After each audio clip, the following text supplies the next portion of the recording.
안녕하세요. 오늘도 사은살롱을 찾아주셔서 감사합니다. 여보, 아버지가 밭에서 일하시다 쓰러지셨어. 지금 119 타고 전북대병원으로 이송 중이야. 지금 빨리 응급실로 와줘. 뭐? 아버님이 쓰러지셨다고? 농사일 너무 많이 하신 거 아니야? 자기가 팀장이면 아버님 일 조금만 시켰어야지. 우리 아버지가 워낙 일 욕심이 많으셔서 최대한 쉬엄쉬엄 하시라 했는데 다 내 탓이야. 불쌍해서 어떡하지 우리 아버지? 내가 지금 병원으로 바로 갈게. 당신 정신 없을 테니 도련님이랑 아가씨한테도 내가 전화해 볼게. 저희 시아버지는 평생을 가난 속에서 소처럼 일하셨어요. 최근에는 남편이 팀장으로 있는 팀에 들어가 여기저기 일꾼들 필요로 하는 곳에서 일하셨죠.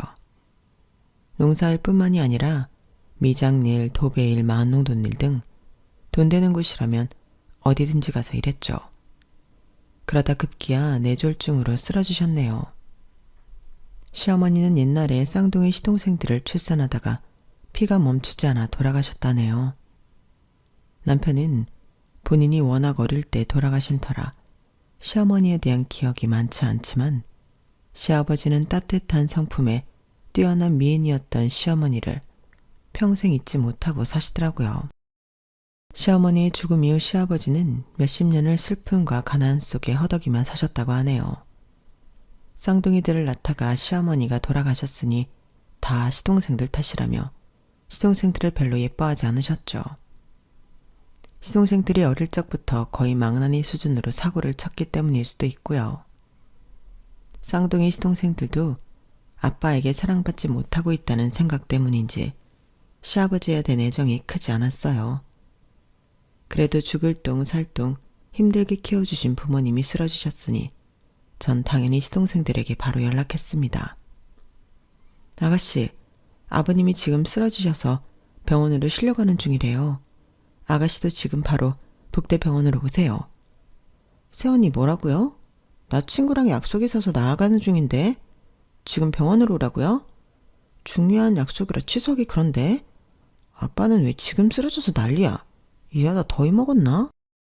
아가씨, 애지중지 키워주신 아버지가 쓰러지셨다는데 그깟 친구 약속이 더 중요해요? 또 애들은 어쩌고 친구 만나러 나간다는 거예요. 애지중지? 아빠가 널 언제 애지중지 키웠는데요? 나 낳다가 엄마 죽었다고 원망이나 됐지. 애들은 동네 아줌마가 잠깐 맡아준다고 했어요.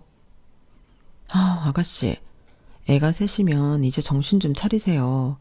아기 셋을 아빠가 누군지도 모른 채 낳아놨으면 엄마로서 미친 듯이 돈 벌고 열심히 애를 키워도 모자를 판에 애들이 불쌍하네요.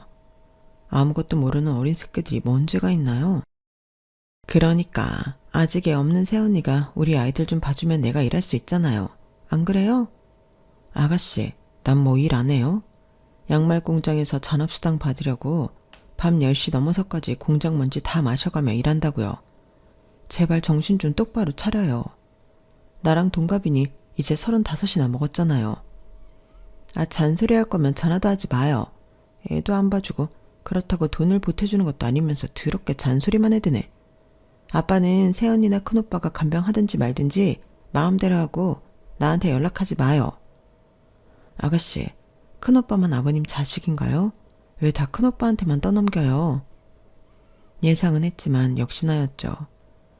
제가 이 집안에 시집 온 순간부터, 아니 남편에 의하면 아주 어렸을 때부터 이란성 쌍둥이 시동생인 전청직, 정청미 이 두 악마들은 늘 맞이인 저희 남편에게 받아가기만 하고 고마워하거나 갚을 줄은 몰랐거든요.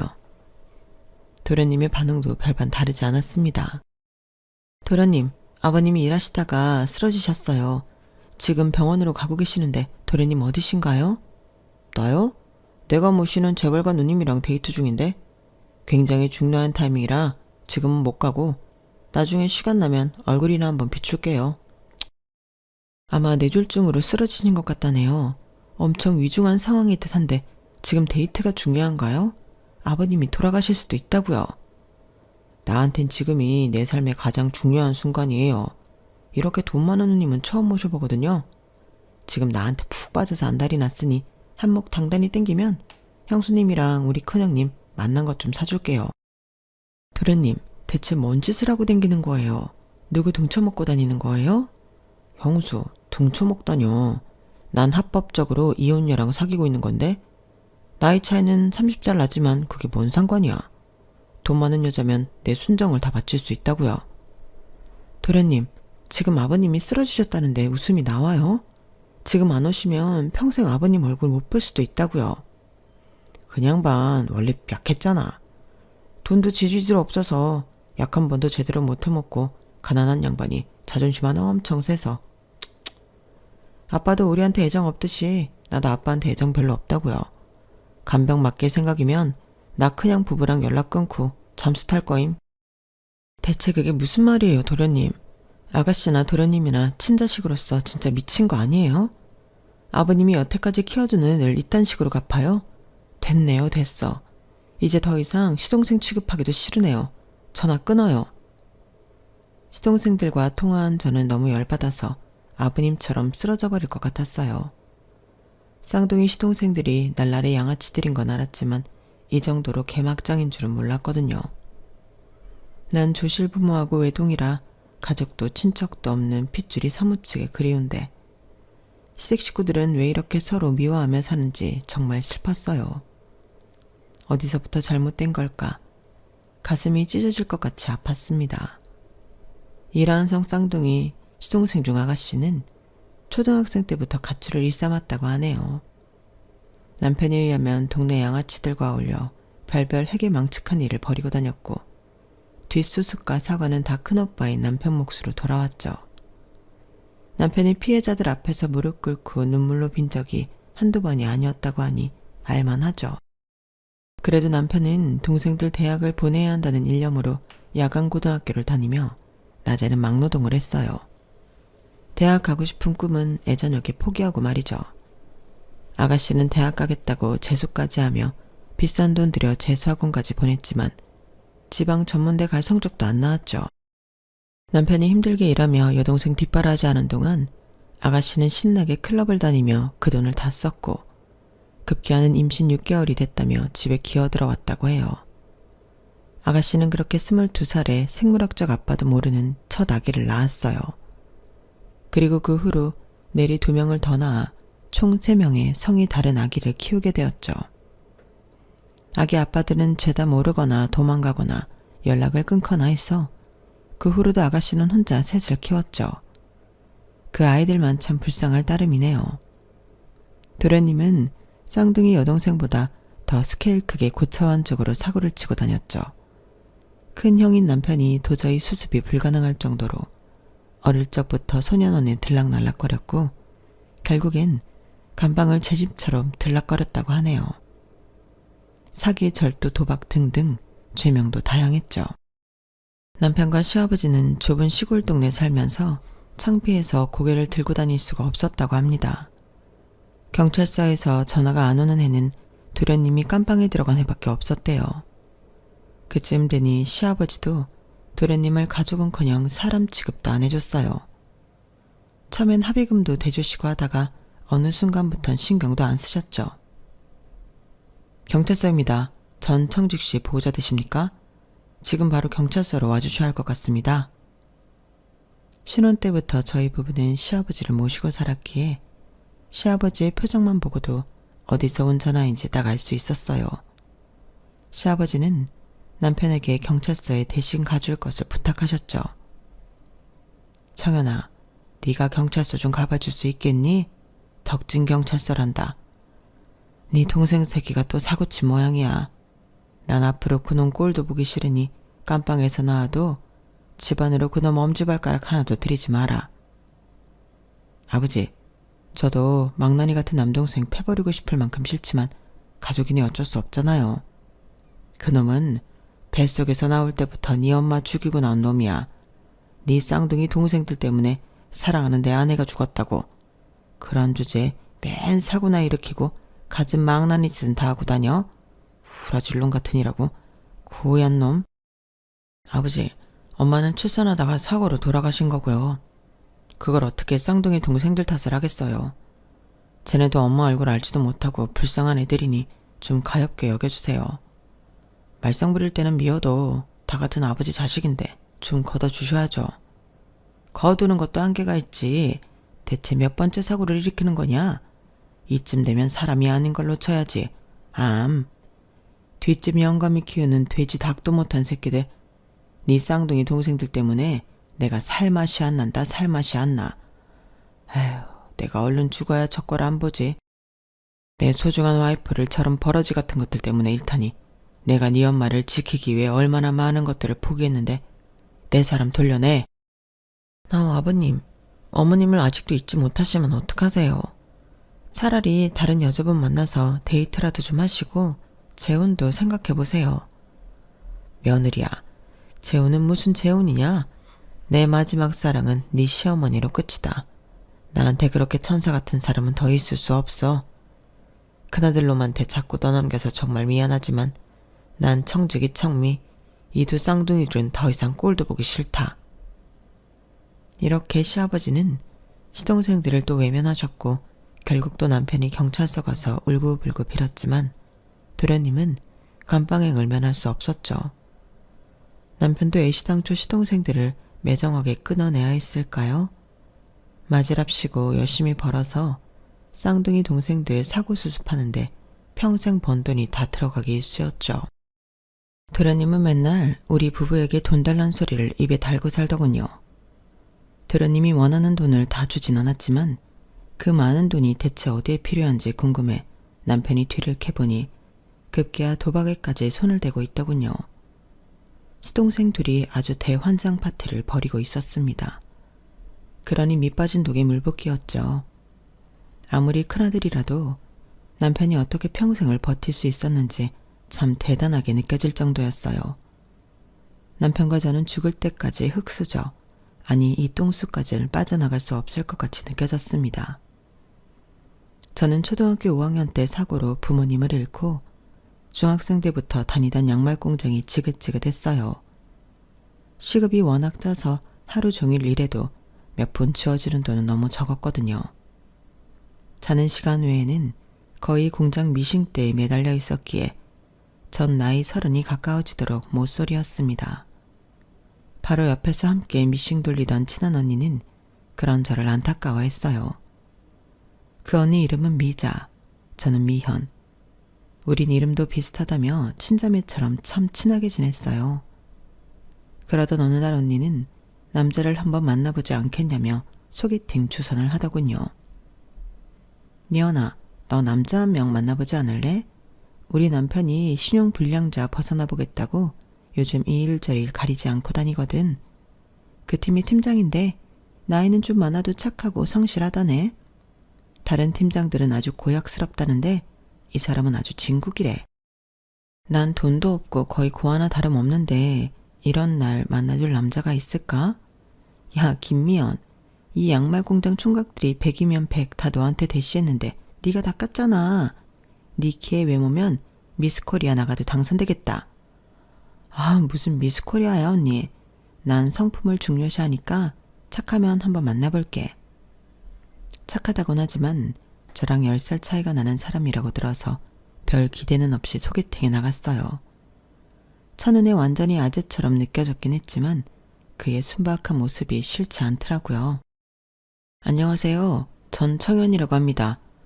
참, 이렇게나 크나큰 미인을 소개받다니 참으로 영광이네요. 소개해주신 사모님께서 미연씨가 미스코리아에도 나갈 수 있을 만큼 엄청난 미인이라고 하시더니 그 말이 딱 맞춤이구만요. 그 언니가 저랑 워낙 친해서 말도 안 되게 좋게 말했나 보네요. 무슨 미스코리아예요. 20대 때 고추 아가씨 나가서 상 한번 받아보긴 했네요. 그렇죠? 거봐요. 남자들한테 인기 엄청 많으실 텐데 나이 40 먹은 늑다리인 저한테 기회를 주셔서 참으로 감사하네요. 지가 나이는 많아도 결혼 경력이 있다거나 남봉꾼은 아니어요. 믿어주셔요. 듣던 대로 참 순박하시네요. 참, 저도 뭐 30살 먹도록 모태솔로네요. 연애 경험도 없으니 저보다 10살 많으신 오빠가 데이트할 때 많이 리드해주세요. 오빠요? 그거 참 듣기 좋네요. 근데 저도 나이 40 먹도록 모태솔로인데 어쩌죠? 나이 40 먹도록 모태솔로라니 적잖이 당황했지만 그만큼 일하느라 바빴구나.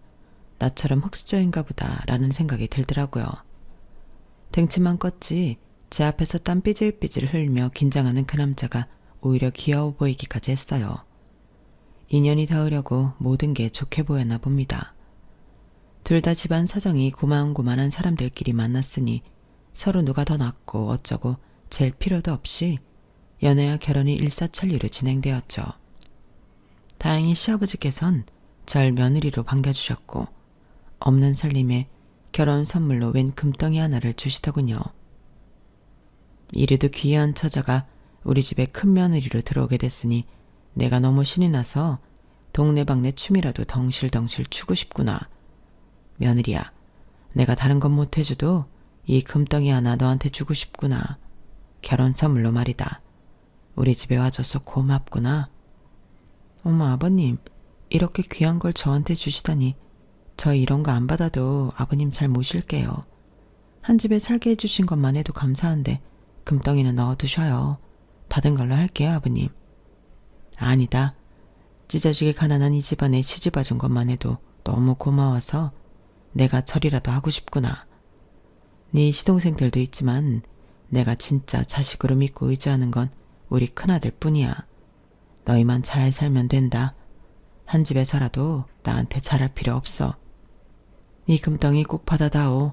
언젠가는 100배, 200배 더 큰 걸 해주마. 받아둬 여보. 아버지가 며느리한테 결혼 선물로 꼭 해주고 싶으신가 봐. 받아도 괜찮아.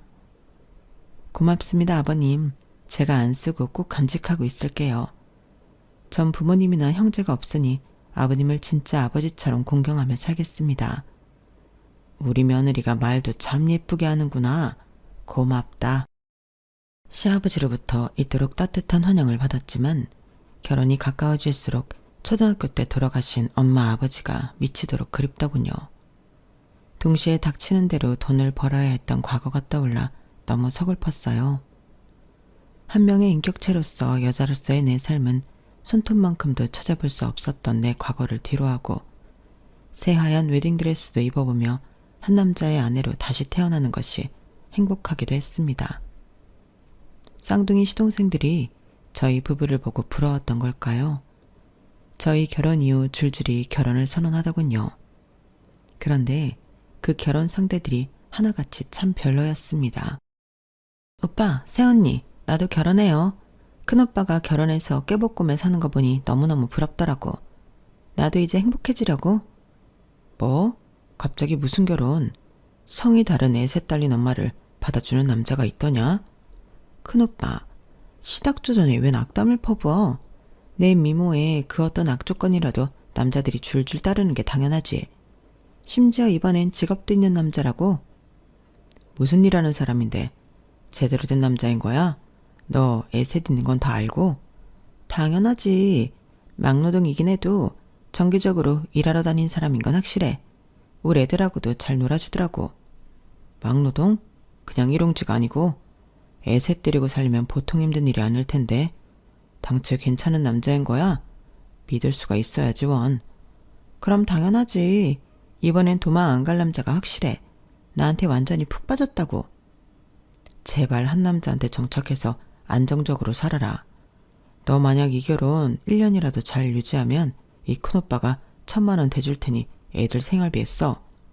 진짜?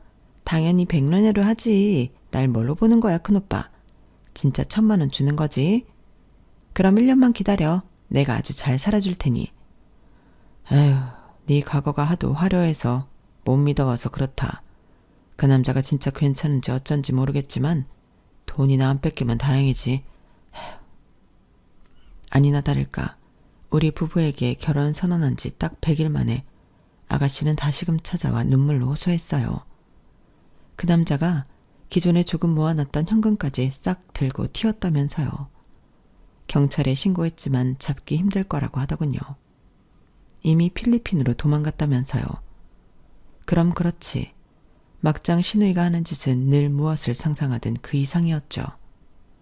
저런 여자를 엄마라고 믿고 커가는 3명의 시조카들이 불쌍할 따름이었어요. 몇 달 뒤, 이번엔 도련님이 뽀얗고 아리따운 여자를 저희 집으로 데리고 왔어요.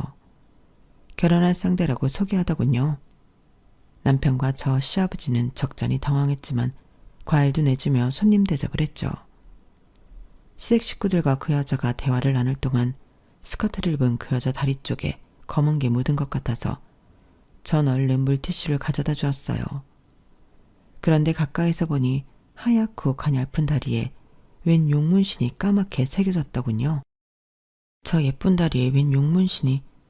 저만 보고 흠칫 놀란 줄 알았는데 남편과 시아버지도 나중에 눈치챘나 보더라고요.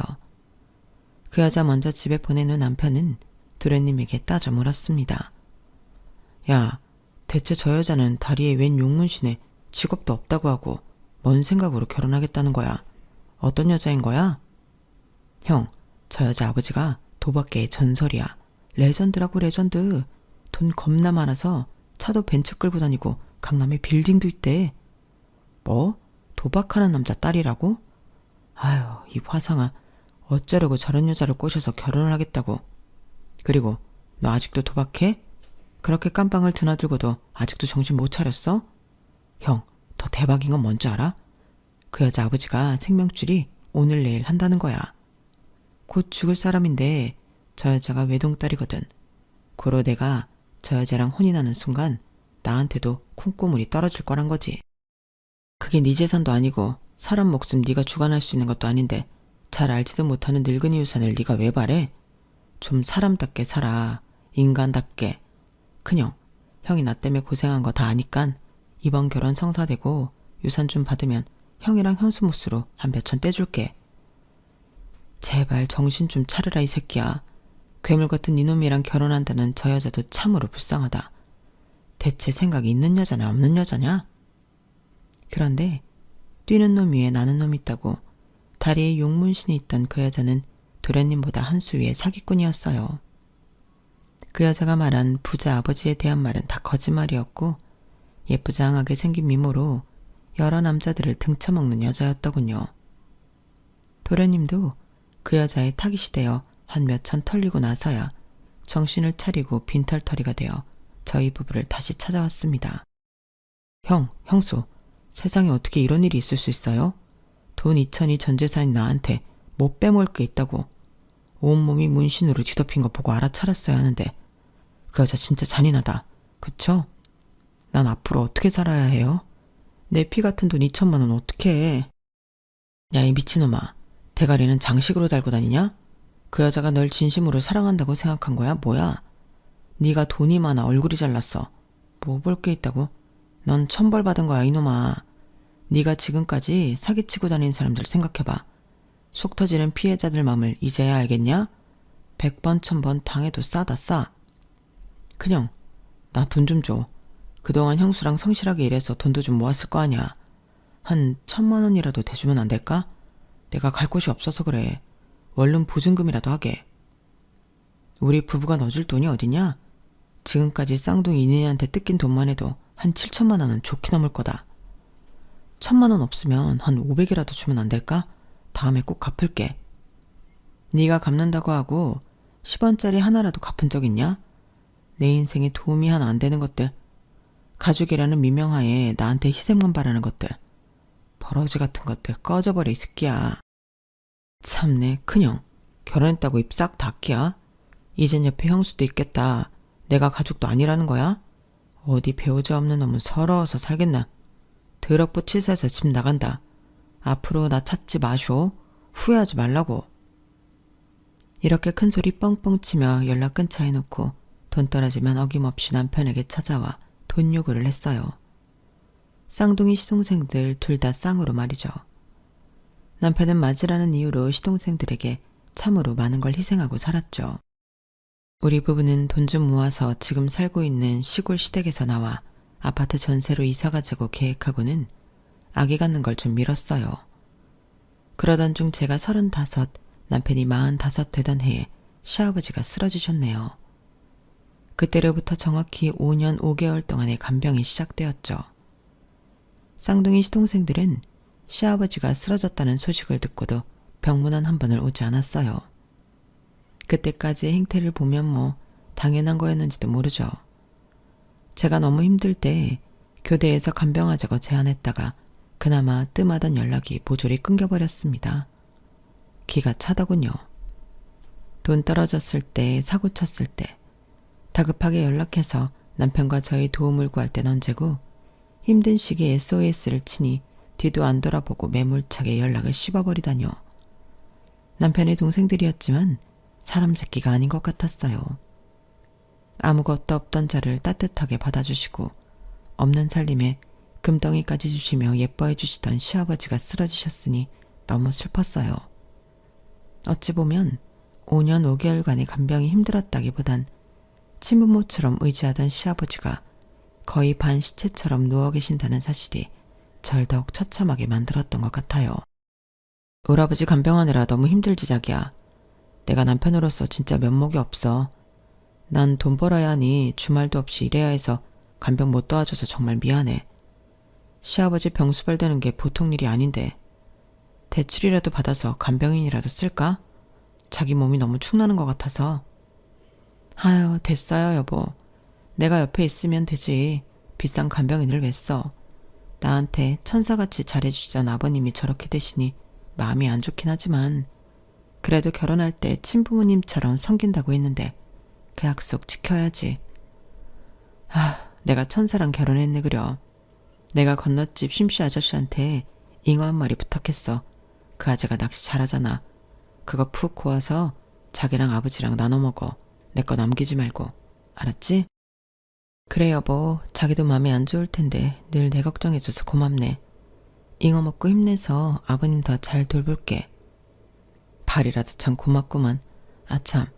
근데 아버지가 기억도 제대로 없으시고 지능도 낮아지셨지만 항상 읊조리는 말씀이 독, 금, 독, 금 이런 말인데 대체 무슨 말을 하시려는 건지 알 수가 없구만. 그래 여보. 나도 병수발하다 듣긴 했어. 근데 나도 참 알 길이 없네. 대체 아버님께서 무슨 말씀을 하시려는 걸까? 무슨 추억이 있는 얘길까? 뭘 원하시는 건지 답답하기 짝이 없네. 몸 상태가 조금이라도 나아지시면 아버지 의중을 알 길이 있겠지. 조금이라도 더 주물러드리고 운동시켜드려야겠어. 그것도 그렇고 참 인자 자기도 나이가 있고 우리 애기도 가져야 하는데 우리 아버지 간병하느라 기회도 없고 그런 것도 미안해. 요즘 여자 연예인들도 나이 40 넘어서 애 낳고 그러던데 뭐. 기회되면 찾아갔지 뭐. 너무 걱정 말아 여보. 신은 제게 핏줄복은 안 주시고 남편복은 주셨나 봅니다. 힘들고 어려운 시기에도 남편과 대화만 하면 어지러운 마음과 스트레스가 다 풀어지는 느낌이었어요. 죽을 때까지 우리 부부는 가난하게 살 테지만 남편복 하나만으로도 감사하며 살아야겠다고 다짐했죠. 시아버지가 거의 식물인간이 되어 누운 채로 독, 금을 계속 반복하며 읊조린 지도 거의 5년 이상이 되었을 때쯤 의사는 임종이 가까워지신 것 같다며 식구들을 불러 모아 시아버지의 마지막 가는 길을 함께하길 조언했어요. 5년간의 연락이 완전히 끊겼던 쌍둥이 시동생들에게 다시금 어렵게 연락을 취해봤죠. 시동생들의 친구의 친구를 통해 시아버지가 위독하다는 사실을 알렸고 가까스로 연락이 닿았습니다. 새언니 왜 전화했어요? 설마 나보고 아빠 간병이라도 하라는 거야? 뭐야? 왜 전화한 거예요? 왜요 아가씨? 가족끼리 연락이라도 하면 큰일 나나요? 내가 아가씨한테 아버님 간병이라도 떠맡길까봐 겁나던가요? 아버님이 돌아가시게 생겨서 전화한 거라고요. 아빠 쓰러진 지 한 5년 됐나? 이제 돌아가실 때도 됐지 뭐. 그게 얼마나 새삼스런 일이라고 전화씩이나 해야 해? 뭐? 야, 당신이 아버님 딸이면 한 번쯤은 와봐야 하는 거 아니야? 이제 저 세상 가시면 보고 싶어도 못 보는 아빠인데? 뭐? 야? 지금 신우이한테 야라고 했어? 조실 부모 했다더니 교육도 제대로 못 받았나? 무식한 게 말밥만 살아가지고 맨날 쓸데없는 훈계질은. 나중에 사진이나 동영상으로 보면 되지. 네가 며느리로서 간병 제대로 했으면 그런 거 다 찍어놨을 거 아니야. 아휴, 야, 네가 진정 사람이냐? 아버님 돌아가셔도 장례식장에 콧배기도 안 비치겠다 너. 너 같은 딸 낳은 아버님이 불쌍하다. 니네 애들이 죽어서도 똑같이 대우하길 바랐다 이 후레 자식아. 저는 하도 열받아 도련님 연락은 남편한테 시켰어요. 도련님의 반응도 가관이었죠. 도련님은 여전히 돈 얘기만 하더군요. 그냥 나 지금 돈 필요한데 아빠 죽으면 시골집 팔리기나 할까? 딱히 산다는 사람도 없겠지. 대갈박이 제대로 박힌 사람이면 그렇게 허름한 시골집을 사겠어? 동네에 구멍가게 하나 없는 시골을 쳐다나 보겠냐고. 그치? 야, 이 새끼야. 넌 아빠가 돌아가시게 생겼는데 아직도 돈 얘기만 꺼내냐? 지난 5년간 간병하느라 기진맥진한 나랑 형수는 대체 안중에도 없더냐? 에이, 큰형이 맞은데 당연히 그 정도는 해야 하는 거 아니야? 여튼 아빠 돌아가셔봤자 콩고물 떨어질 것도 없겠지. 단 한 푼도. 그럼 난 그냥 아빠 안 보고 빠빠이 할래. 곧 이따 저 세상 갈 사람 뭐하러 봐. 괜히 무섭게 말이야. 니네는 미쳐 돌아버린 사이코들이 분명해. 소시오패스도 너네보단 사람 같을 거야. 하나뿐인 부모님이 임종에 가까워졌는데 뭐? 콩고물이 어째? 병신 같은 놈아. 평생 여자들 등쳐먹고 버러지같이 살아라. 내가 다시 너한테 연락하면 사람이 아니다. 쌍둥이 시동생들한테 연락한 것 자체가 참으로 후회스러웠어요. 하지만 그 일을 계기로 남편이나 저나 시동생들이 사람이 아니라 개만도 못한 짐승이라는 걸 충분히 알았으니 그걸로 됐네요. 우리 부부는 쌍둥이 시동생들은 없다 치고 평생 살 거라고 다짐하며 시아버지의 임종을 지켜봤죠. 장례식엔 그래도 생각보다 여러 사람들이 와주더군요. 지금 생각해도 참 고마운 사람들이네요. 장례식에 온 제 친구들은 제 걱정이 우선이었어요. 미연아, 니네 부부 시아버지 간병하느라 거의 무일푼됐다며. 앞으로 어떻게 살래? 애기도 가져야 할 거 아니야?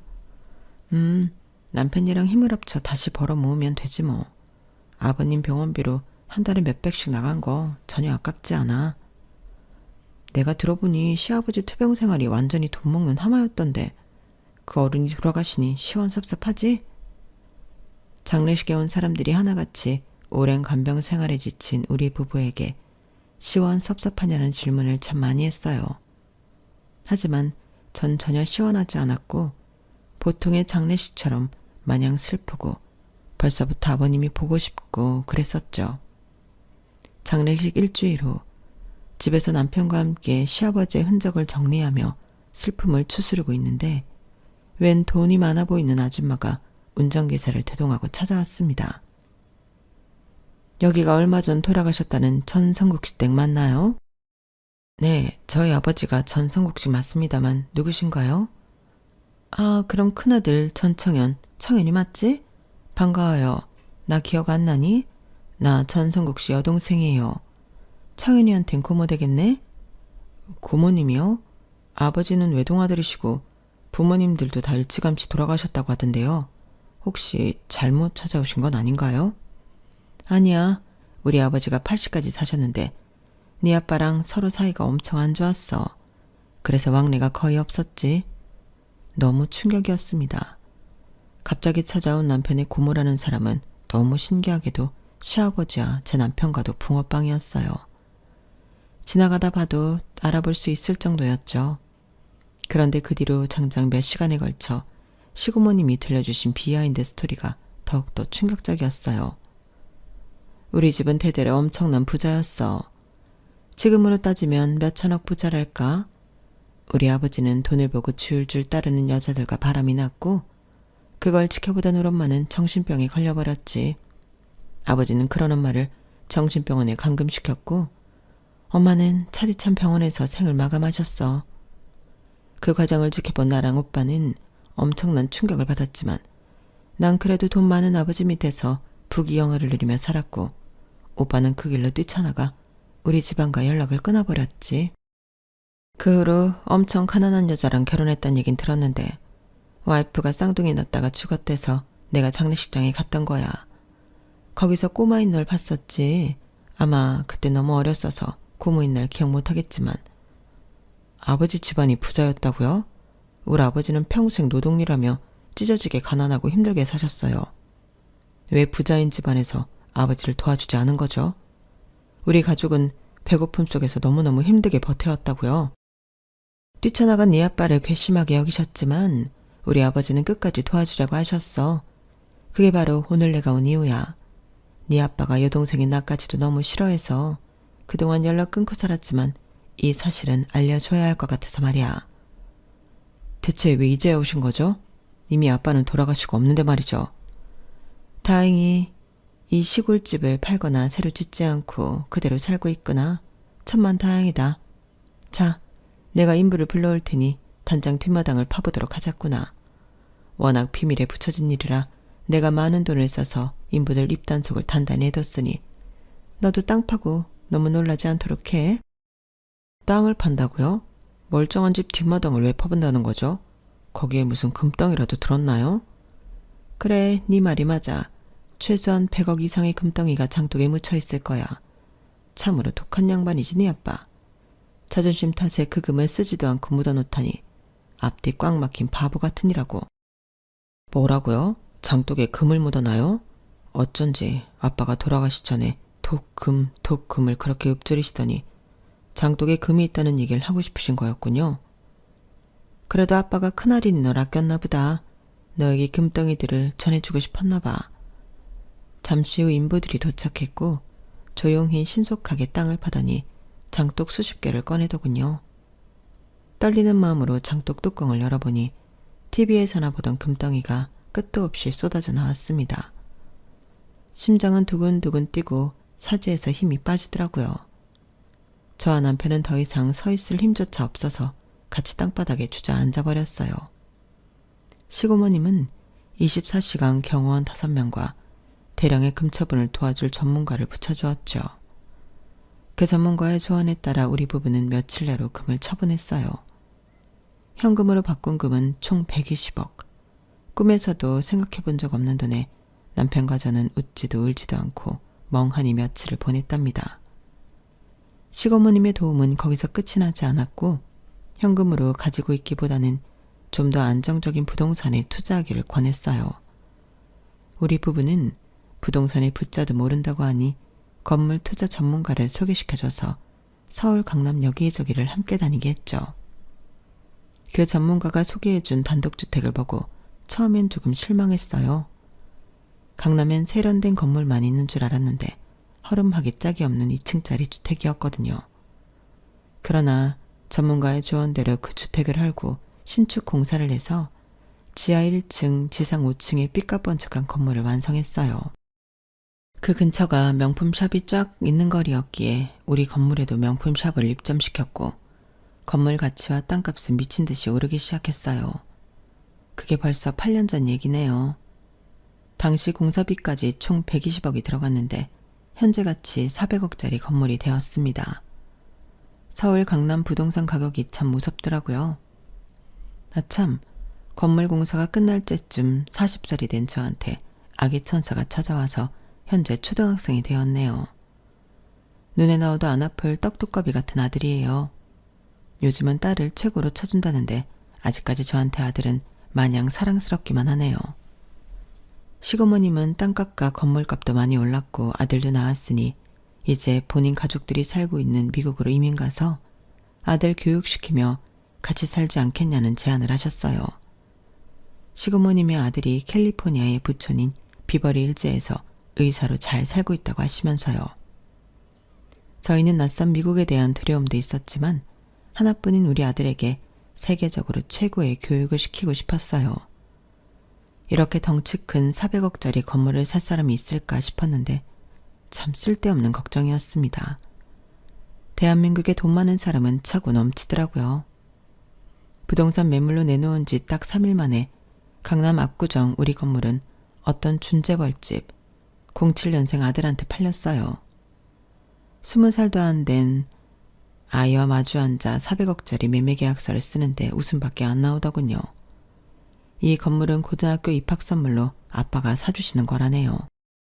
어쨌든 8년 만에 280억 차익을 보고 강남 건물을 팔고는 시원섭섭하게 건물 내부를 한번 돌아보던 저희 부부는 심장에 내려앉을 만큼 놀랐습니다. 화장실 청소를 끝내고 투덜거리며 나오던 청소부가 바로 시동생이었기 때문이었죠. 야, 청정미, 네가 왜 여기 있어? 너 건물 청소하고 다니니? 큰오빠 새언니, 내가 하고 싶은 말이야. 웬 강남 빌딩에 있는 거야? 고향 떠나 서울로 상경한 거야? 우리 여기 건물주였어. 3분 전까진. 이젠 다른 사람한테 팔렸지만. 뭐? 오빠랑 채언니가 무슨 돈이 있어서 몇백억 건물을 사. 뻥치지 마. 우리 부부는 좀 잘 살면 어디 덧나냐? 내가 사업 시작한 게 잘 풀려서 이렇게 떼부자가 됐다. 설명이 됐냐? 아 정말? 큰오빠, 나 이제 정신 차렸어. 창주기 오빠가 객사하는 걸 봤거든. 뭐요? 아가씨, 도련님이 죽었다고요? 왜요? 어쩌다가요? 그날도 다른 사람 등쳐먹은 돈으로 술 먹다가 겨울에 길에서 잠들어서 그대로 황천길 갔지 뭐. 아, 젊은 나이에 그런 일이. 오빠 그렇게 되는 걸 보면서 나도 정신 똑바로 차리게 됐어. 니네 애 셋은 잘 키우고 있어? 어떻게 지내? 저 실은 애들 고아원에 보냈어. 나 먹고 살기가 너무 바빠서 말이야. 뭐라고? 너 아직 정신 차리려면 멀었구나. 네 마음대로 싸지른 애들, 그 불쌍한 애들 고아원에다 버려? 버린 게 아니고 나중에 자리 좀 잡히면 데려오려고. 너 이 건물 청소부 못해. 내가 못하게 할 거야. 너 당장 나가. 너 같은 건 애미 자격도 없어. 큰오빠, 나 좀 걷어줘. 이제 몇백억 자산가가 됐다며. 나 한 1억만 보태주면 안 될까? 제발. 됐어. 네가 언제 나 1원 한 푼이라도 도와준 적 있냐? 넌 나한테 이미 가족도 아니야. 꺼져. 새언니, 1억 아니면 한 돈 1,000만 원이라도 어떻게 융통 좀 안 될까요? 내가 이렇게 빌게요. 내가 아버님 간병할 때 SOS 쳐도 모른 척할 땐 언제고 이제 와서 싹싹 빌어요. 됐어요. 새언니라고도 부르지 마요. 우리 부부는 시동생들 없다고 여긴 지 오래니까요. 와이프 말이 맞아. 청지기도 죽은 마당에 난 너도 죽었다고 여길 거야. 제발 이 건물에서 얼른 나가버려라. 신우이는 거의 쫓겨나다시피 건물 밖으로 나갔어요. 하지만 성이 다른 3명의 시조카, 고아원에 있다는 그 아이들이 눈에 밟히더군요. 고아원에 있는 그 아이들의 키다리 아저씨가 되어지기로 결심했어요. 앞으로도 그 아이들의 학업과 기본적인 생활비 정도는 평생 책임져줄 생각이에요. 익명으로 말이죠. 우리 가족은 날씨 따뜻한 미국 캘리포니아로 이민 가서 아들에게 최고의 사립교육을 시키며 상류층의 삶을 살고 있습니다. 몇백억의 자산이 생기니 일상이 참 편하더군요. 찐 부자 핏줄이었던 시아버지가 누렸어야 할 일상의 안락함을 저희 부부가 대신 누리는 것 같아 아버님께 죄송하기도 하고 그 삶이 측은하기도 하고 그렇네요. 갑자기 생긴 행운인 만큼 돈 있다고 의식되지 않고 한국 사회에 기부도 많이 하며 개인적인 행복도 누리며 살아갈 생각이에요. 항상 감사하는 마음으로 성실히 살겠습니다.